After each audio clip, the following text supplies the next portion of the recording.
So one of the best things you can have in your medicine cabinet is vitamin C.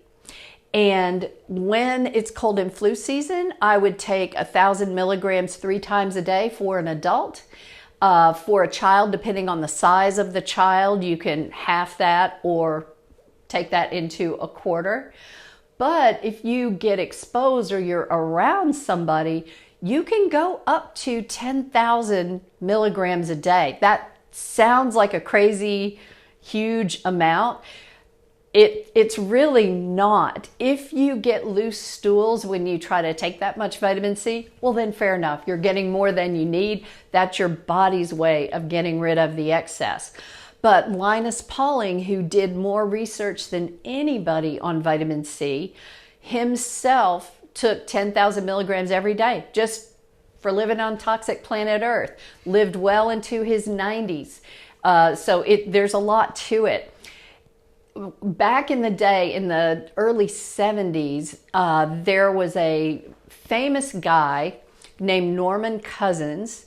He wrote a book called Anatomy of an Illness because he became sick with a collagen-destroying disease that was actually 99% fatal.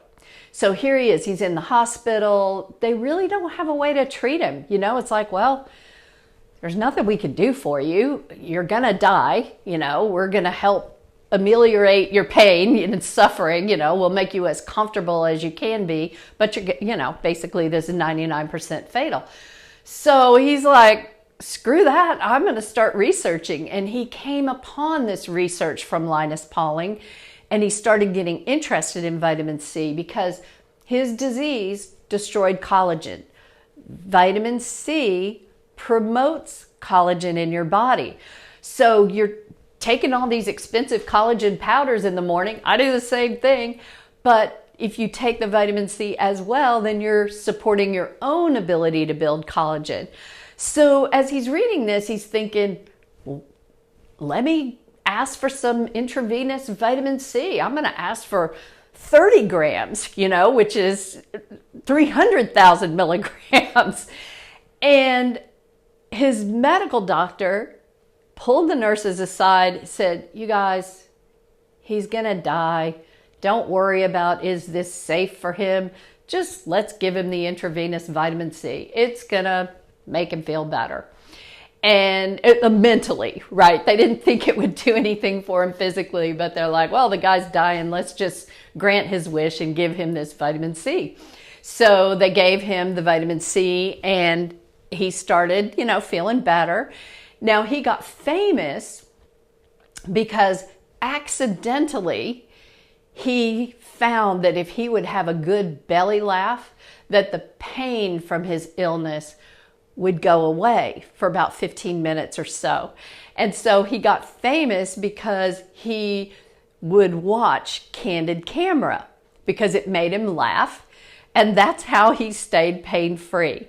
It's a super interesting book. If you want some nice reading, it's an empowering story about how you take matters into your own hands, you know, learn so you can take control of your own situation, you know, and make yourself better. And the bottom line is he recovered from that disease, 99% fatal. He recovered from that disease.